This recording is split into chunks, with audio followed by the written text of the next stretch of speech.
semuanya, sebelum kami memaparkan sedikit materi hari ini, kami akan memperkenalkan diri terlebih dahulu. Kami dari kelompok 7. Perkenalkan, nama saya Nimade Novita Sukma Lestari, nomor absen 26. Perkenalkan, nama saya Ida Ayu Gede Pratnyutami, nomor absen 19.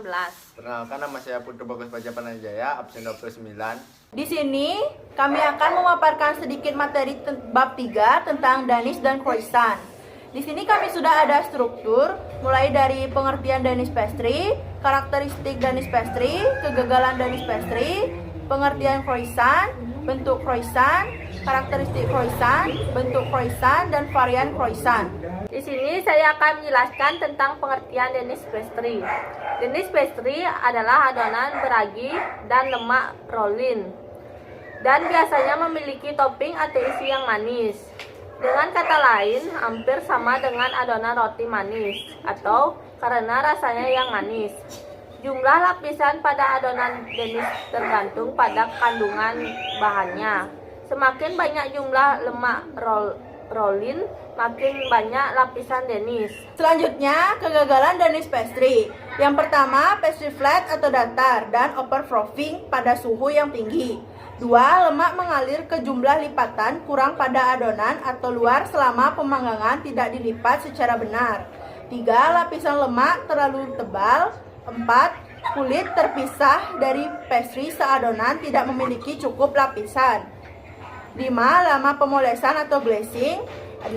Lapisan lemak terlalu tebal. 7. Pastry tidak ada lapisan lemak rollin, proporsinya terlalu atau lapisan tidak jelas.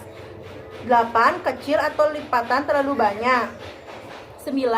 Adonan tidak dilipat secara benar atau terlalu tipis. Digilas tidak beraturan, sobek selama pelipatan, waktu istirahat kurang, suhu adonan terlalu hangat. Selanjutnya ada pengertian croissant. Croissant adalah adonan pastry yang menggunakan ragi seperti halnya Danish pastry dan aerasi yang terjadi dalam adonan croissant. Sama dengan Danish, pembuatan lapisan pada adonan croissant menggunakan prinsip yang sama dengan puff pastry, hanya tidak menggunakan ragi. Croissant memiliki bentuk yang sudah ditentukan, yaitu terbentuk seperti bulan sabit dengan cara menggulung adonan yang sudah di-roll dan dipotong berbentuk segitiga, lalu digulung mulai dari pangkal hingga ke ujung. Croissant tidak diberi isian saat memanggangnya. Biasanya croissant disajikan dengan selai atau butter agar rasanya tidak terlalu tawar. Karena karakter rasa yang tawar, croissant juga bisa dijadikan sandwich dengan berbagai isian. Dan selanjutnya ada bentuk croissant. Yang pertama, bentuk baling-baling. Taburi puff pastry dengan sedikit terigu lalu gilas pelan. Potong bentuk persegi 4 10 cm, iris 4 sudut pastry secara diagonal mengarah ke bagian tengah.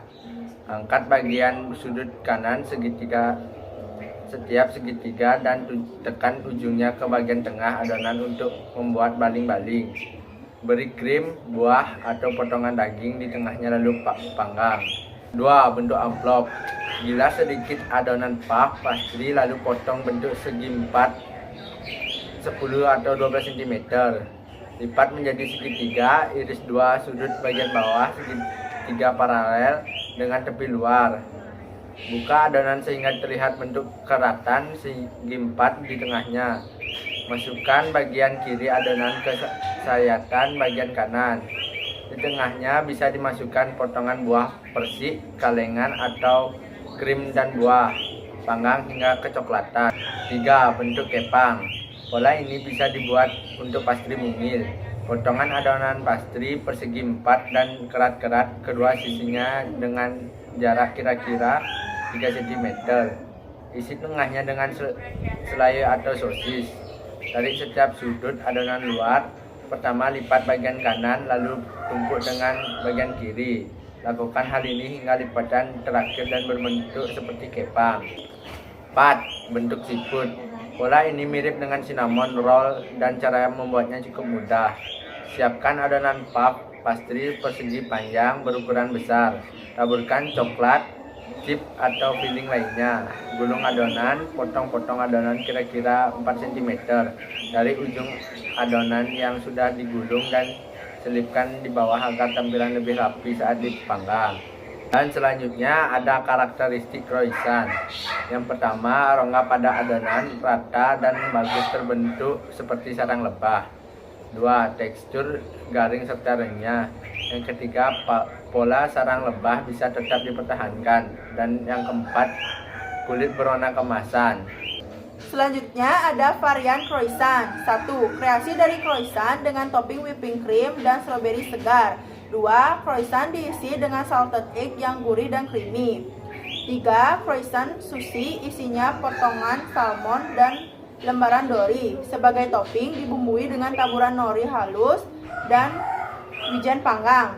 4. Croissant bisa menjadi alternatif pengganti kulit tortilla. Croissant yang satu ini bisa disebut takro yang tampak sangat menggoda. Sekian video pembahasan bab 3 tentang Danish dan croissant. Jika ada kesalahan, baik kesalahan kata maupun yang lainnya, mohon dimaafkan dan kami mengucapkan terima kasih.